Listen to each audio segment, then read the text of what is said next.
Bonjour à tous, bienvenue pour une nouvelle interview déco. Aujourd'hui, je vous emmène voir Bénédicte et son atelier. Elle exerce son métier depuis 15 ans. Elle est restauratrice d'œuvres d'art, mais pas que. Et c'est ce que je voulais vous montrer, puisqu'en fait, elle restaure également des objets de notre quotidien. Une belle façon de prolonger la vie d'un objet et un petit clin d'œil à la déco vintage. Ne perdons pas de temps, allons-y, je vous emmène découvrir l'atelier de Bénédicte. Bonjour Bénédicte. Bienvenue à l'atelier de Bénédicte, un atelier de restauration d'art, céramique, objets d'art. Heureuse de pouvoir faire cette interview déco avec toi. Je voulais tout d'abord que tu nous présentes un petit peu ton univers. Je suis restauratrice d'objets d'art. Alors, je me présente plutôt comme restauratrice de céramique, objets d'art et sculpture. Donc, la céramique, c'est vraiment ma vraie spécialité. Et puis, je travaille après sur différents supports comme la pierre, le marbre. Voilà, je fais plein d'autres choses différentes. Donc, on va dire plutôt sur des objets décoratifs. Tu exerces ce métier depuis 15 ans. Voilà.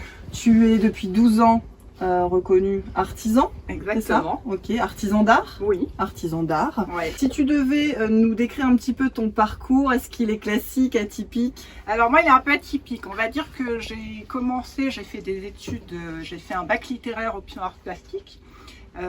Et puis j'aimais beaucoup les langues aussi, donc je suis d'abord partie sur des études de langue et puis voilà, au bout de 2 ans d'université, je me suis rendu compte que on va dire la fibre artistique était en train de remonter et que j'avais besoin de faire quelque chose de mes mains. Alors je suis pas arrivée tout de suite, me suis orientée vers l'archéologie. Et puis voilà, j'ai étudié l'histoire de l'art, tout ce qui est antiquité. J'aimais beaucoup tout ce qui était poterie de l'Antiquité. Il y a quand même un petit lien là. Voilà, je vois ce que tu nous as installé, il y a quand même un petit lien. Progressivement m'a amené à la restauration d'art. La céramique me parlait beaucoup. Et c'est ce qui fait que après j'ai trouvé une école qui m'a formée sur la restauration de céramique. D'accord, donc tu t'es spécialisée au départ dans la céramique. Voilà. Et puis petit à petit, Exactement. ton univers s'est développé pour arriver à tout support. C'est ça. Exactement. Okay, c'est ce qu'on va voir du coup. Ouais. Comment ça se passe? C'est-à-dire que moi, j'ai un objet cassé. Oui. Je souhaite le restaurer, j'y tiens beaucoup, j'ai envie de le transmettre, il a une histoire. Comment je fais pour arriver jusqu'à toi? Contacter, donc il y a soit par mon site internet, j'ai un formulaire de questions où on peut envoyer déjà des photos. Okay. On peut me contacter aussi par mail, par téléphone. On peut envoyer des photos aussi par SMS. J'ai aussi une page Facebook et un lien Instagram. Et du coup, on te trouve, on te contacte. Donc tu regardes la pièce que... Alors je peux déjà faire une pré-évaluation à partir de photos pour les gens qui sont loin, pour éviter qu'ils viennent tout de suite. Oui. Je peux déjà leur donner, on va dire, une tranche de prix pour qu'ils sachent à peu près où ils vont. Et après, sachant que c'est toujours on va dire des prix indicatifs, il faut évidemment qu'on examine l'objet, qu'on l'ait sous les yeux pour savoir ce qu'on peut faire. Et après, il y a différents degrés de restauration en fonction déjà du type d'objet qu'on a et après en fonction du budget aussi du client. D'accord. Donc c'est très adaptable. Donc mon devis me convient. D'accord. Voilà. Je peux pas me déplacer. Oui. Je fais comment? Alors, parce que tout le monde n'habite pas forcément. J'ai les clients qui m'envoient des pièces par colis, ça peut arriver. Voilà, donc je donne des conseils d'emballage, etc. Voilà, il faut bien que j'emballe mon objet. Mais ça, on se contacte avant pour que je réexplique bien comme il faut. Et on va dire pour des pièces par exemple qui peuvent pas être déplacées parce que c'est trop volumineux, je peux intervenir sur place. Alors après, je reste dans la limite de l'Île-de-France. Oui. Quoique ça peut m'arriver aussi de me déplacer, après je demande des frais de déplacement, etc. Ça c'est, on va dire, on s'arrange avec le client, on voit comment on peut s'organiser. Donc je peux aussi intervenir sur des chantiers en extérieur de l'atelier. Ok. Donc, on va dire que mon colis arrive chez toi. On suit le colis. Le colis arrive chez toi, tu déballes le colis, tu découvres la pièce. Là, tu vérifies effectivement si le devis que tu m'as proposé correspond bien au travail que tu vas effectuer. En général, la marge d'erreur est assez faible parce que voilà, tu connais, après 15 ans, je sais à peu près. Ça passe pas du simple au double. Il y a simplement des choses, à la limite, une petite fêlure qu'on n'a pas vue, voilà, donc ça va se rajouter. Mais en général, on est à peu près dans les clous. D'accord. Ok, donc après, tu te mets au travail. Voilà. Donc ce que je te propose, c'est peut-être nous présenter les pièces que tu nous as mis et puis après voir un petit peu comment ce qu'on peut faire. Oui. Alors on peut commencer déjà par celui-ci, juste pour montrer un petit peu le type de travail qu'on peut faire sur une pièce, là en plus qui est extrêmement décorative, qui est très travaillée. Donc là c'est un cache-pot de Gien.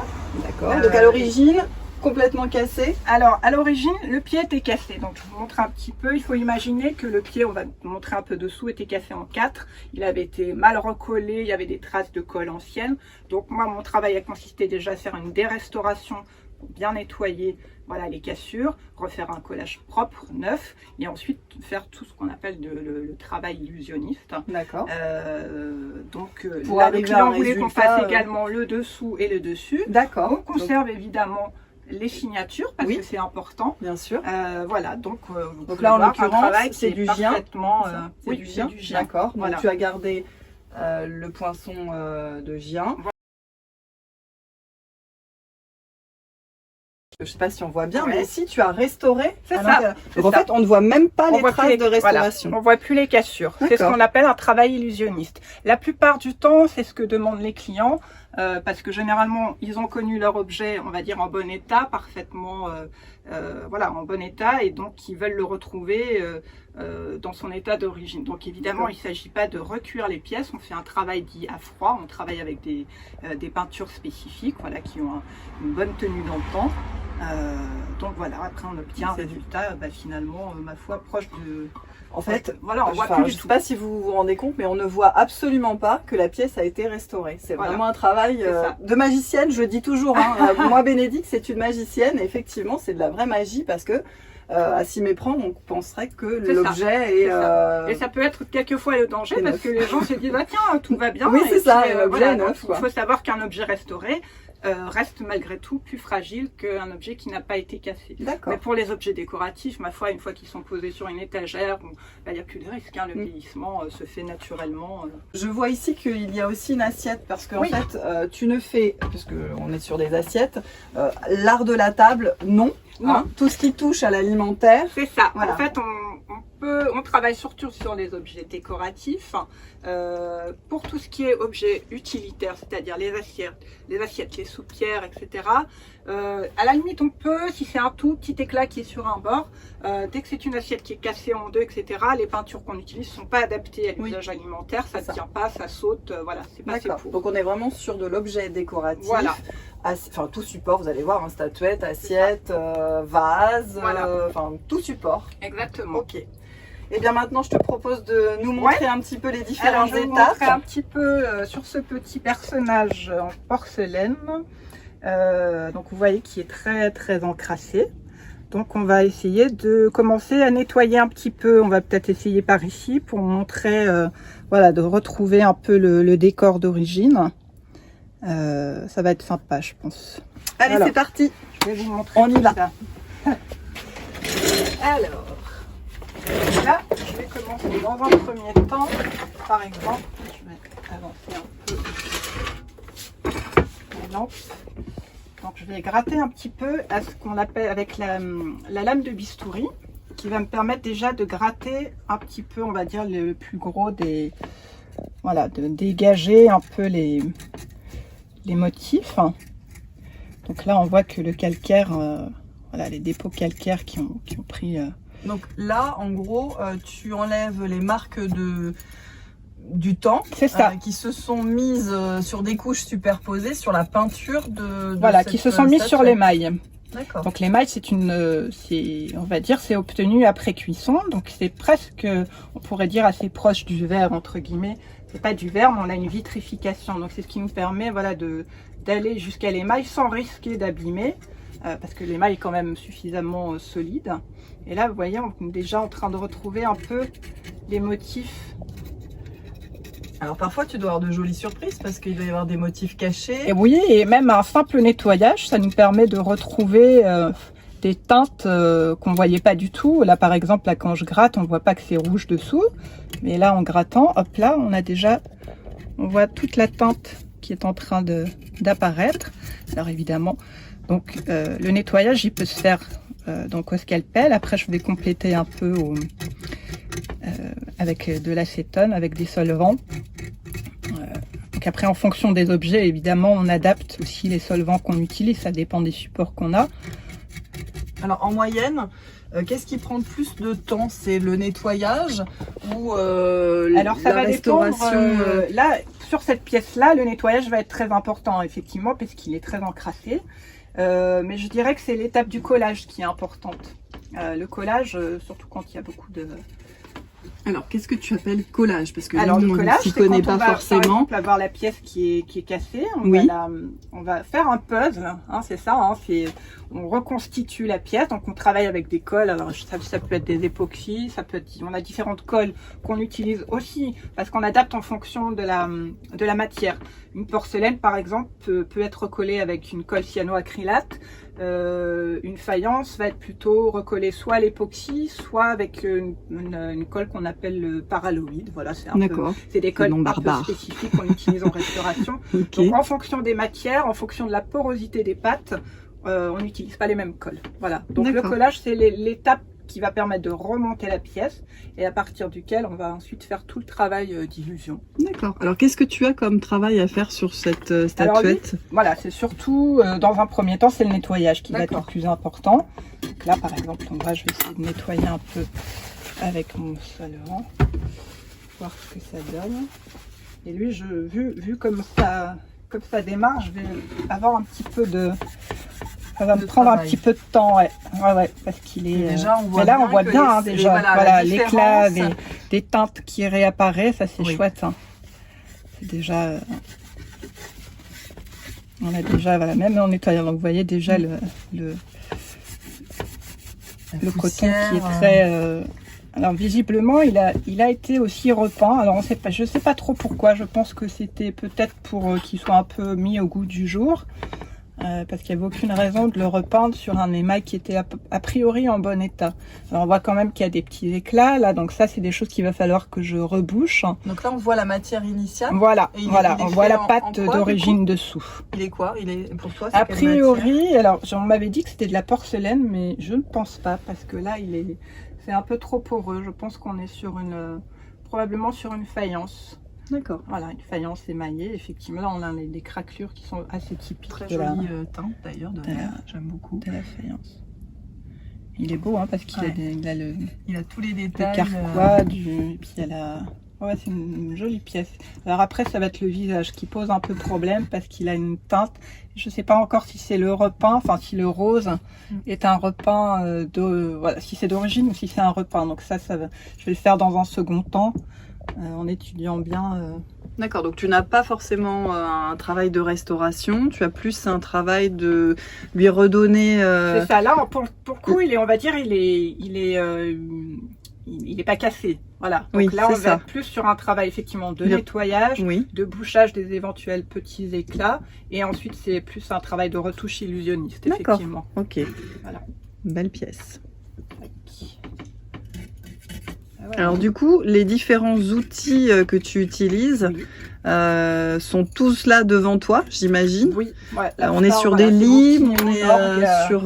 Voilà, donc il y a des pinceaux. Le bloc opératoire de Bénédicte. Pas forcément, on va dire que ça, c'est des pinceaux que j'utilise par exemple pour dépoussiérer. Oui. Ça, c'est des brosses. On est obligé d'avoir, par exemple, quand je fais un dépoussiérage à sec, je vais peut-être avoir besoin de faire comme ça. Donc, on a des... Voilà, les pinceaux sont plus ou moins souples en fonction de la surface qu'on utilise pour pas la fragiliser. Voilà, après des choses très différentes. J'ai les petits pinceaux qui sont plus fins comme ça. Ça va être pour la retouche. Voilà, le travail se fait comme ça. Et après, la retouche, je peux la faire aussi. Là, il faut qu'on se retourne, que je vous montre. Je travaille aussi avec des aérographes, donc qui sont reliés à un compresseur, qui va me permettre de faire de la projection dans ma cabine. Pour faire le travail. Alors sur cette pièce, je vais vous montrer par exemple. Il faut imaginer cette pièce cassée en 4. Elle a été cassée en 4. Et là, j'ai déjà fait tout le travail d'illusion à l'arrière. Donc là, on voit absolument plus les cassures. Mais pour obtenir cette surface parfaitement, on va dire, lisse et homogène et qui ressemble à l'émail d'origine, on est obligé de travailler avec des aérographes. Donc je travaille, voilà, j'ai tout un petit outil, j'ai des buses, j'ai un petit godet ensuite que je remplis de peinture, et puis après une fois que j'ai allumé, là on va pas allumer parce que ça fait un bruit pas possible, mais c'est juste pour montrer, voilà, après j'appuie, je pulvérise et donc j'applique la couche sur la pièce. Et ça permet d'obtenir cet effet très velouté et très harmonieux. Voilà, on voit pas du tout la transition entre l'émail d'origine et la partie retouchée. Aussi. Voilà. Donc ça veut dire qu'en fait ton objet ici, Oui. c'est un peu comme en peinture de voiture. Tu C'est es ça. obligé de le laisser là. Exactement. Parce que, voilà, ça en fait c'est une cabine d'extraction parce qu'on D'accord. travaille avec des peintures, d'ailleurs des peintures de carrosserie automobile qui sont à base de solvant, donc plutôt qui sont un Donc peu toi, toxiques. tu te protèges aussi. Oui, je porte un masque avec des cartouches. Oui, et donc là, quand c'est allumé, en fait, j'ai un tuyau qui me permet d'extraire l'air, voilà, d'aspirer. C'est une hotte, comme une hotte de cuisine, mais adaptée avec des filtres spécifiques pour pas respirer les vapeurs de solvant et de peinture. D'accord. Voilà. Okay. Ça, c'est le travail d'aérographe. On va dire c'est la première partie du travail.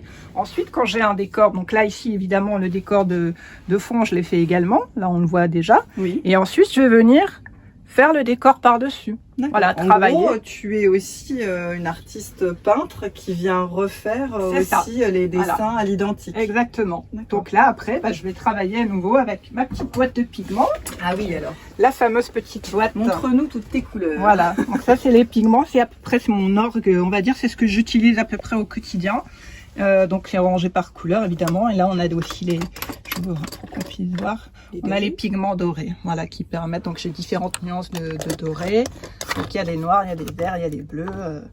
Et à la base, les restaurateurs ne travaillaient qu'avec 4 couleurs. Donc il y avait le jaune, le bleu. Arriver à reproduire toutes les gammes. Mais parce qu'à l'époque, on n'avait pas autant de diversité de couleurs. Donc maintenant, voilà, là on a des turquoises, etc. Mais en gros, avec ça, je peux faire toutes les couleurs, jusqu'à du fluorescent. Voilà. Mais je fabrique finalement à chaque fois ma couleur. Oui, en fait, toutes les couleurs sont possibles à partir de ça. C'est ça. C'est magique. C'est magique. Voilà. Donc après, donc les décors sur ce petit pot-là, c'est pareil, je les ai fait à partir de ces pigments. Donc lui, il va passer aussi à la moulinette avec ces pigments-là que je mélange à des vernis spécifiques pour les appliquer. Ensuite, je fabrique ma peinture finalement à chaque fois. D'accord. Sur les styles de déco, puisque du coup je fais le lien forcément avec la décoration, si je te montre cette image là, oui. Alors, qu'est-ce que tu peux me raconter de cet ange? Alors cet ange, c'était une grande vasque en biscuit de porcelaine. Voilà, donc le biscuit fait partie de la famille des céramiques. Ce sont en fait des porcelaines qui ne sont pas émaillées, donc qui n'ont pas d'émail brillant. Voilà, donc on a une surface qui est relativement mat. Voilà, c'est le principe du biscuit, c'est ça, c'est que la surface est mat. Donc il est arrivé avec son aile cassée. Voilà, et ça. Tu lui as recréé son aile. Alors j'avais la chance d'avoir on va dire le personnage en face qui avait les 2 ailes, donc j'ai pu travailler, faire un moulage. Oui, parce qu'en fait tu refais des moulages. C'est ça. Donc quand on peut faire des prises d'empreintes, c'est mieux parce qu'on gagne du temps, mais quelquefois on n'a pas la pièce. Voilà, on n'a pas la pièce. Oui. Donc en fonction du style qu'on a, la pièce déjà nous apporte beaucoup d'indications sur le style. Et bien après on fait un travail de sculpture finalement. Oui. On recrée complètement pour obtenir une aile parfaitement comme neuve, quoi. D'accord. Si je te montre statuette de Laure Martin. Alors cette statuette, c'était un groupe de terre cuite à peu près grand comme ça, donc 2 petits enfants, 2 petits personnages, qui avaient subi, on va dire, un collage un peu arbitraire, c'est-à-dire que le panier était tombé et puis ils ont recollé le panier au niveau des mains, alors que initialement, à l'origine, il était accroché au bras de la petite fille. Donc mon travail a consisté à redécoller le panier et puis à le replacer à son emplacement d'origine. Il y avait des petits doigts aussi qui étaient cassés, voilà, donc j'ai reconstitué et puis j'ai fait aussi un nettoyage important de la pièce, des poussiérages, parce que la terre cuite a cet inconvénient du fait de sa porosité d'accrocher beaucoup plus vite la poussière, voilà, comme tous les matériaux un peu rugueux. Alors comment tu as su que le panier n'était pas au bon endroit? Alors ça, c'est important de le dire, c'est les clients aussi quand ils viennent avec les pièces, m'apportent aussi une grande partie de l'histoire des objets. Donc le client est venu avec une photo de la pièce d'origine, donc c'est lui qui m'a dit que la pièce effectivement, c'est là qu'on a vu que le panier n'était pas à la bonne place. Donc moi je peux aussi faire mes propres recherches. mais c'est toujours bien quand le client vient, s'il a déjà, plus on C'est va une avoir idée. d'indications, plus on gagne du temps finalement. D'accord. Voilà. Ok. Maintenant, on passe aussi sur des pièces beaucoup plus contemporaines que Oui. tu as faites. Ouais. Raconte-nous l'histoire de la statuette chat japonaise. Voilà, alors c'est une pièce qui est en résine, parce que j'interviens également sur des résines contemporaines, donc peintes, Oui. parce qu'on peut adapter voilà, nos méthodes de travail. Donc c'est un client, un grand galeriste avec qui je travaille maintenant régulièrement, qui m'a apporté cette pièce. Donc faut imaginer un gros chat avec des grands sabres. Il y avait un des sabres qui était cassé. Donc voilà, j'ai fait un travail d'illusion comme je fais sur n'importe quel support.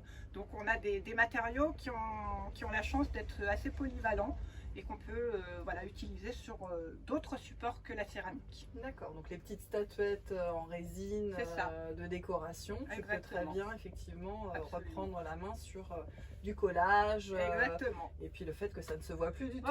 Voilà, ça c'est important. Alors maintenant, si on parle matière, oui. je te dirais céramique. Oui. Alors tu as une très belle pièce de céramique oui. qui partait du coup d'une cheminée. Voilà, c'est ce qu'on appelle un rétréci de cheminée. Alors les rétrécis de cheminée, on en faisait beaucoup, ça se fait moins maintenant. On en faisait beaucoup à l'époque, on va dire au début 20e siècle, dans les années 1900-1930. C'était assez, on va dire, dans l'époque Art Nouveau, Art Déco, plutôt Art Déco je pense. Donc ce rétréci de cheminée était très spécifique parce qu'il avait un motif en relief et en couleur. Il est très très beau. Et très beau. Voilà. Ouais. Donc on peut aussi intervenir. Alors j'interviens plutôt une fois que les cheminées sont en place, c'est-à-dire voilà, sur les supports qui se sont stabilisés. Parce qu'après on peut avoir des réactions avec le matériau, parce que ce sont des grandes plaques. Il faut imaginer que c'est des grandes plaques en faïence qui sont collées avec du plâtre. Donc on peut avoir des réactions à la fois avec la chaleur, l'humidité, etc. Donc je conseille toujours aux gens d'attendre, quand ils, par exemple, font une restauration dans un appartement et dans une maison, d'abord replacer la faïence, d'attendre que l'ensemble se stabilise, et ensuite moi j'interviens dans un second temps pour faire un travail de restauration illusionniste. D'accord.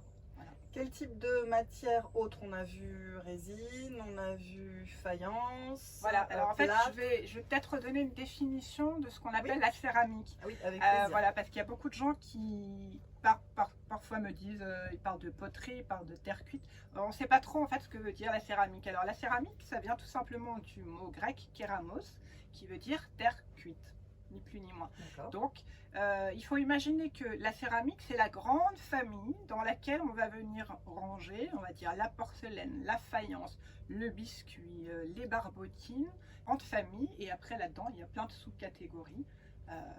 Donc c'est très large. Ouais. Donc on a vu ce métier qui est vraiment un métier de magicienne, et je voulais juste que tu nous montres les petites pièces aussi, parce que ça peut être aussi un bon moyen de restaurer des bijoux. Voilà.